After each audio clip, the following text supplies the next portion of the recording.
Good morning, everyone, on this 7th of April 2025. And today we are restarting our podcast, Talking with Peacebuilders and Impact Leaders, which we started off on World Refugee Day in 2024. And our special guest of today is Dorothy Akende. And I'm going to ask her a series of questions. And one of the first questions is, of course, that I would like you to briefly introduce yourself and tell us how you got involved in peace work. The floor is yours, Dorothy. All right. Thank you so much. Good morning, good afternoon, good evening, wherever you are watching us. Thank you so much, Saskia, for the opportunity. My name is Dorothy Akende. I'm the Executive Director of House of Ikea Foundation, based here in Nigeria. Our organization, we work to empower women and girls in the marginalized communities. And for the last 7 years, we've been going from one community to another in Nigeria to empower women and support them through a empowerment program. But one of the programs we use that we've seen impact is through our sports program, because sport is, it speaks one language. It does not discriminate whether you're Black, you're white, you understand what religion you belong to. So that's one of the programs we have been able to use to penetrate through communities. And so the reason why I got into peace building work is that, in fact, for the last almost 20 years now, my community where I stay, we've been experiencing clashes between herders and farmers. Farmers who bring in their crops. The way our community is structured is a very fertile area. The grasses are green, the crops there grow very well. So when these herders are migrating down to our area, they said whenever their cows eat our grass, they give birth to more than one cow. They produce very well. And bringing those cows down, these cows don't know the difference between crops and grasses. They enter and they're eating everything. And most of these farmers, this is what they depend on for their own feeding. And so then it was a serious clashes, and people were killed, a lot of lives lost, in fact, property destroyed and all that. And so we went on the protest, the group of persons. I will I want to ask you the next question because I want to clarify. First of all, I would like to remark that so you use sports as a vehicle to unite. Can you tell the listeners where in Nigeria, because then they can get an impression where you're doing your work?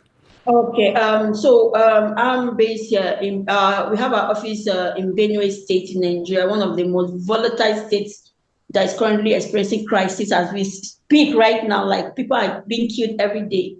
So we notice even the communities themselves, whenever they are having issues, they tend to use that avenue to pay for people to come in with their cows and destroy the other communities' crops.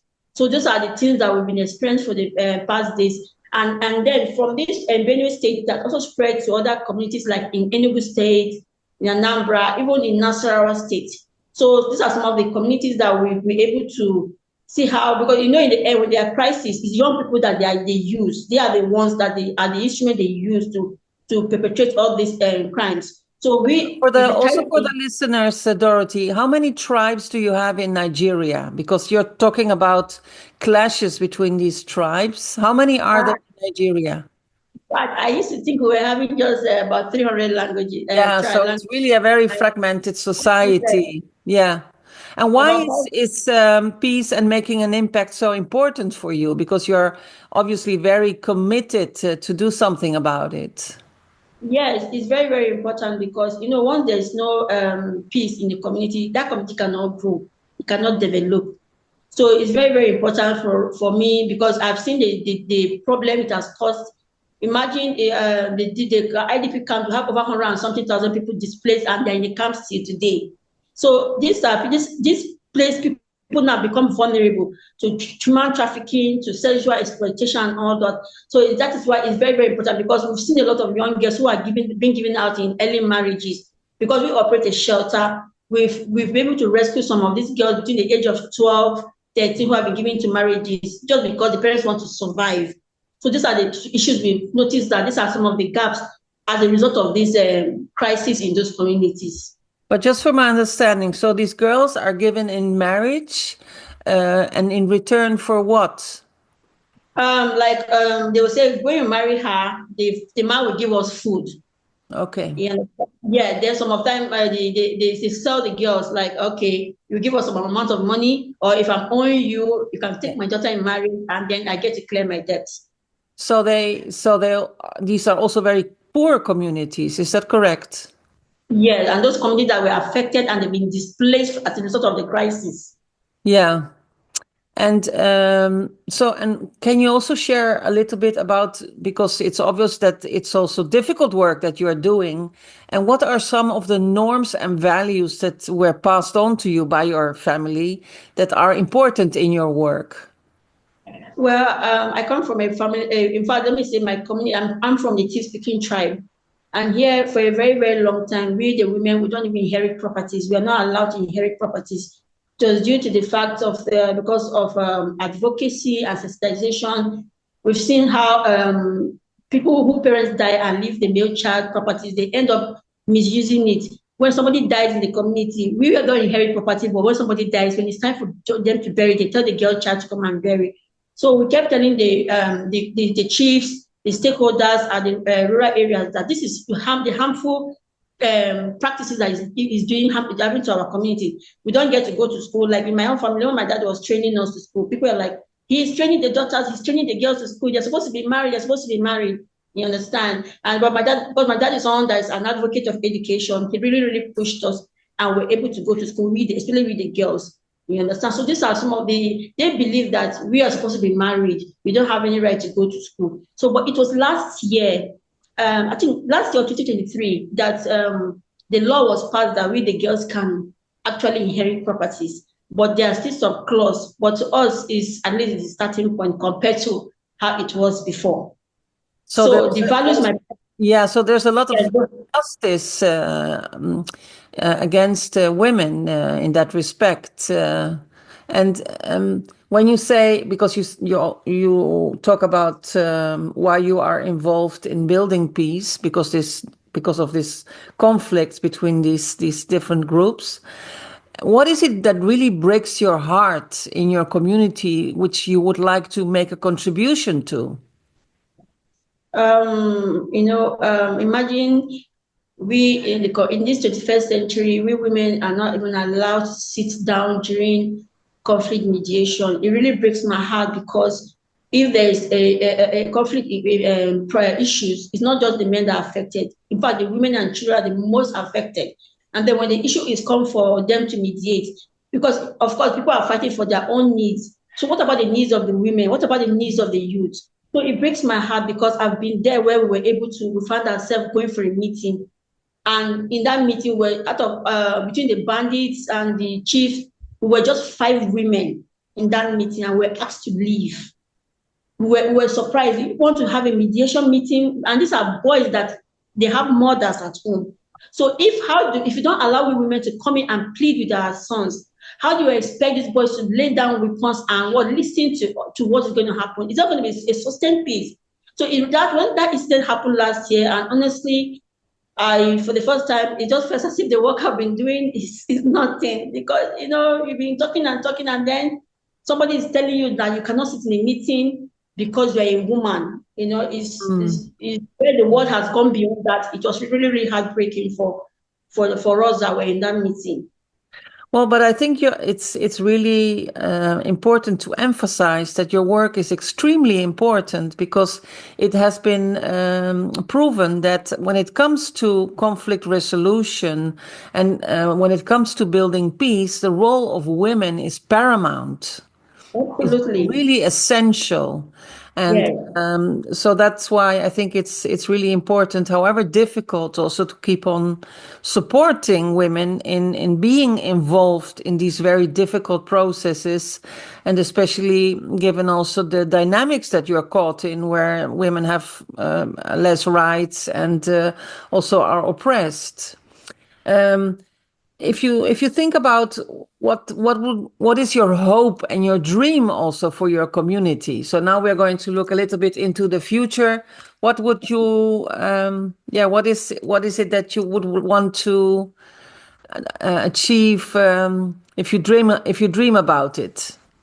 Okay, so one of the things I would like to see, in fact, it's something that we're also even working on. We are hoping that it will be accepted. We're like, okay, if you know that we can bring women to be part of it, why don't we be observers? Why can't the youth be observers? Let them, so that they can observe what is going on, so that when it's issue that matters to them, they should be able to say one or two things. So we are hoping that one day the women and youth can be part of the Security Council members at the grassroots level.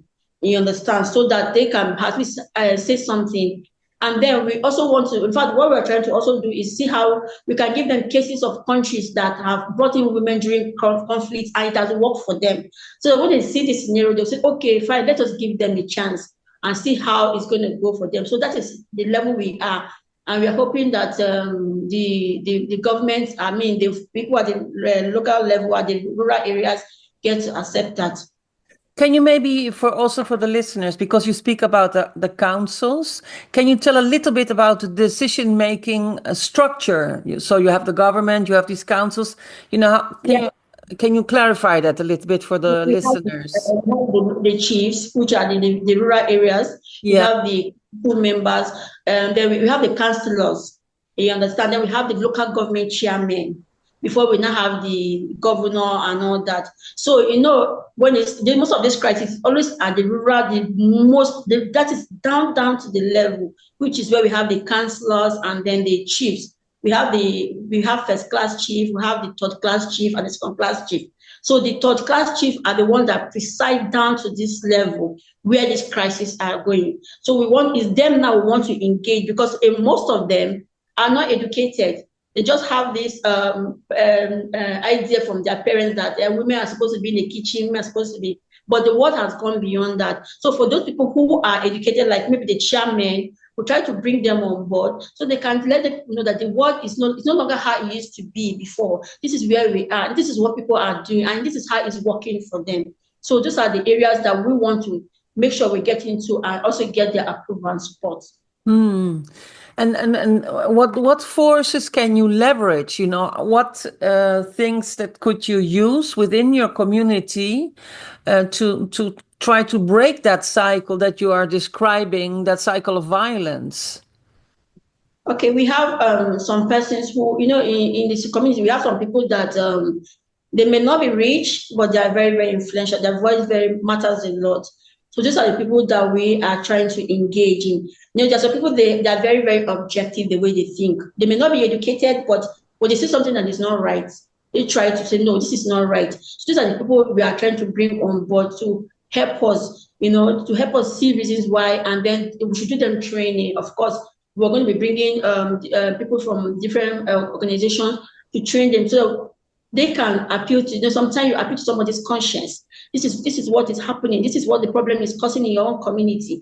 And those kind of people, they are a very strong voice. So with that, we can use that to launch into these communities and see how we can be able to break through and see how we can work things together. And what support would you need also from, let's say, the international community, and I mean at grassroots level, also to support your work, to make it visible and to amplify your voice? One of the things, of course, apart from even the financial aspect, because you're bringing people you have to go to those communities, or sometimes for you to be able to get the impact, you have to meet them in their own community. Because sometimes when you want to bring them, say, no, maybe you want to take us somewhere so that you want to go and bribe us. No, sometimes we prefer to go and meet them in their own, where they are, so they feel they are part of the project, they feel they are part of the process. So apart from the financial support for us to be able to go down there, we also need the technical aspect where those organizations can come in, and also those people with the expertise can come in and also train them, so that they, there's a program, train the trainer, so that in the end they can go back and step it down to their own community members. So, and then they can also be ambassadors.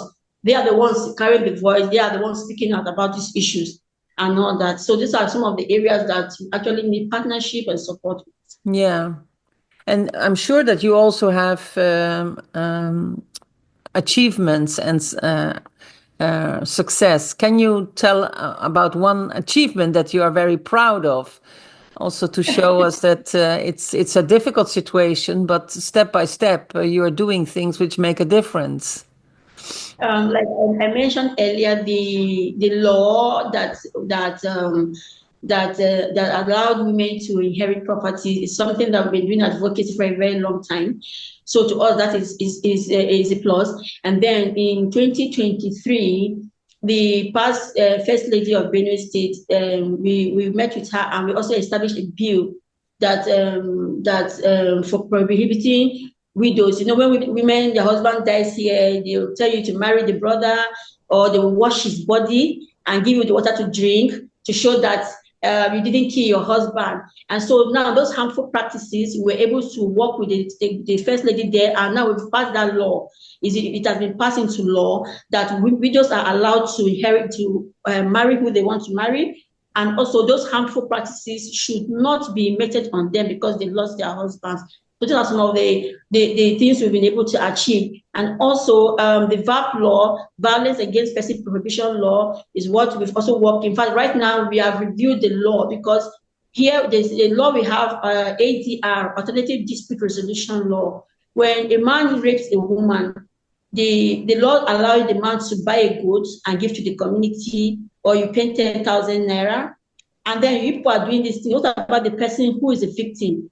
You people don't even care to know what's happening. So now we are working on reviewing that law, because if you understand, because any law the government has placed is above any tradition, any culture. So we are letting them know that no, those people who perpetrate this crime should be held accountable. You understand? So we are working on that law, so that the traditional council can review it and make sure that it's being enforced at the local level.